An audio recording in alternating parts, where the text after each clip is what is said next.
As we do continue on with the conversation, now we get to look at same conversation but through the lenses of the custodians of information, its accountability and transparency, especially through this electoral cycle. So as the NRM is conducting their polls today, you do have also the Electoral Commission on the other side going through with their roadmap, opposition parties nominating candidates for different elective positions. This week has been all about MPs, and then of course there's the case of the journalists. They've been able to track each of these events back and forth. But as much as happening, there fears that there's some conversations, some important issues that may be ignored or downplayed. To interrogate the issue of information and accountability as well as transparency in such times as these, we are joined by Damalie Mukhaye. I'm so pleased to have you in my studio. It's been a long time coming, but she's with us at Nation Media Group as a reporter, and you do an excellent job. Let me start with that. You are a person who's behind the scenes, but you do an excellent job. Good morning to you. Good morning, Priscilla. How are you? Very fine. Yes. Very fine, Priscilla. Okay. We also do have our usual suspect, Derrick Wandera, whom we've been having an assessment on ground for the National Unity Platform MP candidacy nominations that have been ongoing. They will be continuing on up to Sunday. Good morning to you. Good morning, Priscilla. Nice to see you. It's been a very red week for you. Yeah, I haven't been red unless you cut my blood, but the clothes weren't, at least. But I was in the midst of redness and the red colors down there in Kavule. All right, so both of you have been able to follow through with the events as they're unfolding, both on a political party position and also on a national position through the Electoral Commission. Let's make an assessment so far from a journalistic point of view. What is the tide looking like? Ladies first. Damalie. Thank you very much. Our viewers out there, good morning everyone. Like I was introduced, my name is Damalie Mukhaye, and I work with NMG, of course, the best media house in Uganda and needless I should say. So, of course, this is my second time I'm covering the national elections. This is my 10th year in journalism, so meaning this is the second time I'm covering the elections. And this time, Nation Media has given me an opportunity to cover the NRM, they call it the mighty party. Those are not my words. Yeah, I've been given the chance to cover NRM, which is the ruling party. And I should say things are a little bit different compared to when you're covering opposition. In the previous elections, 2021, I was covering FDC. But if you compare that to there's a very big difference. The treatment. Treatment, of course. Candidates are given preferential treatment, I should say, for NRM. If you look at FDC, of course, they are confronted a lot by the security forces, but I have not yet seen that with the NRM, I should say.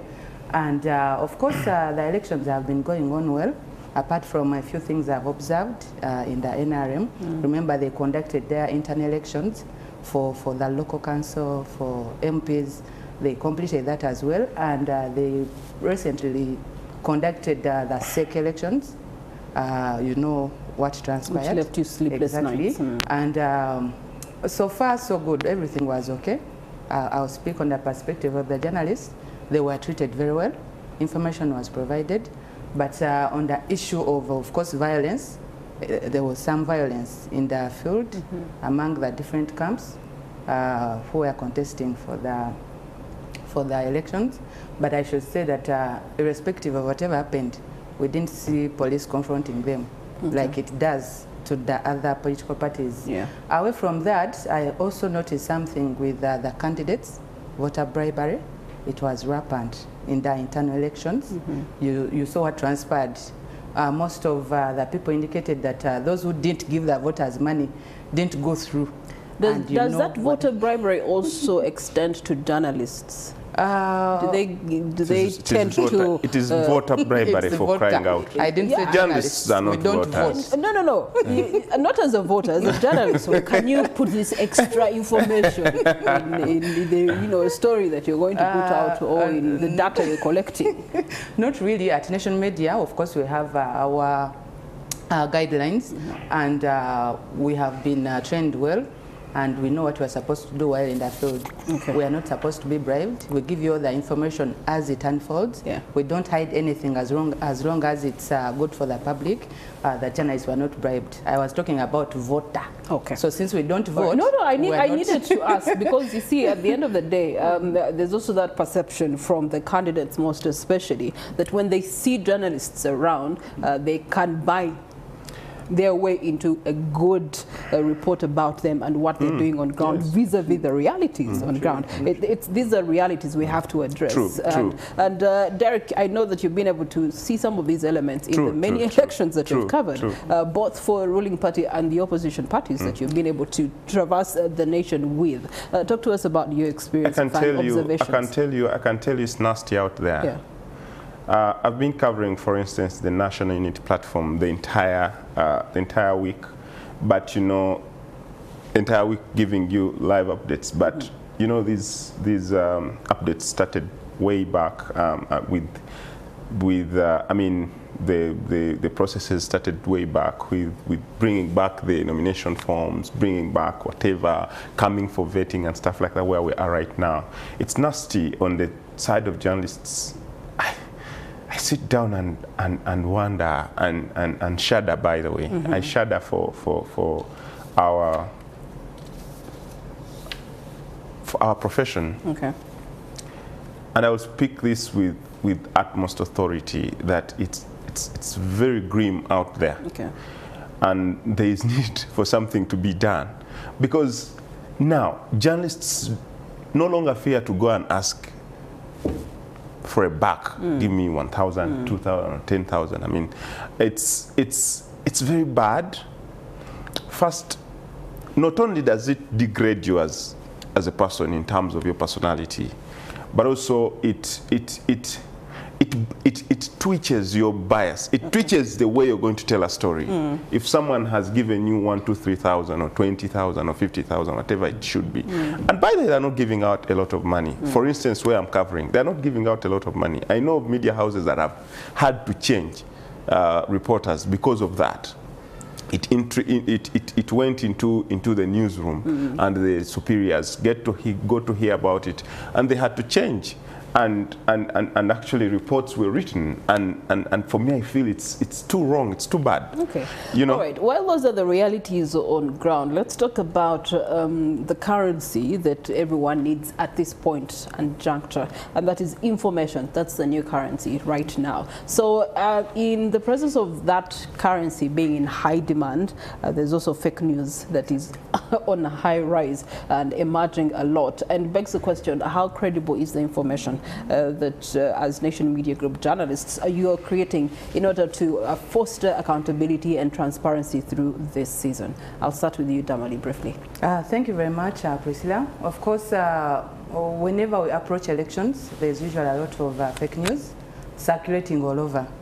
Of course, you know, uncensored media has taken over as we talk right now, and you find everyone calling himself or herself a journalist. Yeah. So you find someone posting things they have not even verified.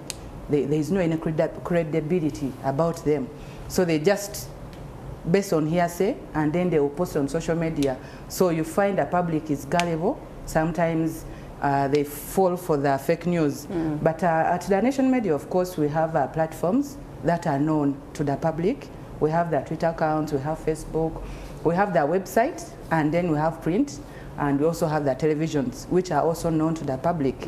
So people should know that whatever comes on those platforms, or whatever we provide on those platforms, it is actually authentic. Okay. Of course, we make sure we verify whatever we bring to the public, so we do not bring fake news. Our time is first spent, but I know that these are continuing conversations that I'll have with both of you. Derrick, in closing, authenticity and the pressure to deliver in real time. How are you managing that situation? It's about gatekeeping. It's about personal initiative to make sure that you're doing the right thing at the right time. You're in the right spot at the right time.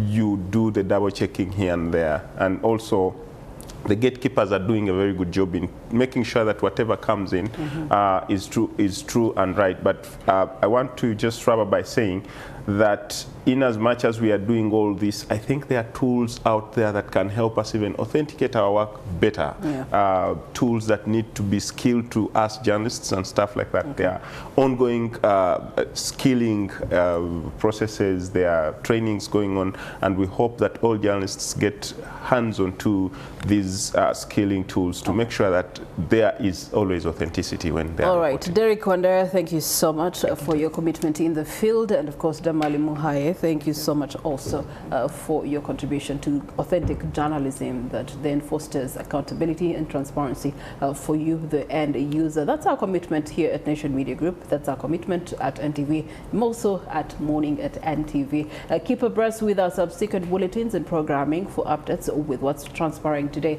with iPod meeting that is in Kololo, as well as the league elections for the National Resistance Movement. Good day.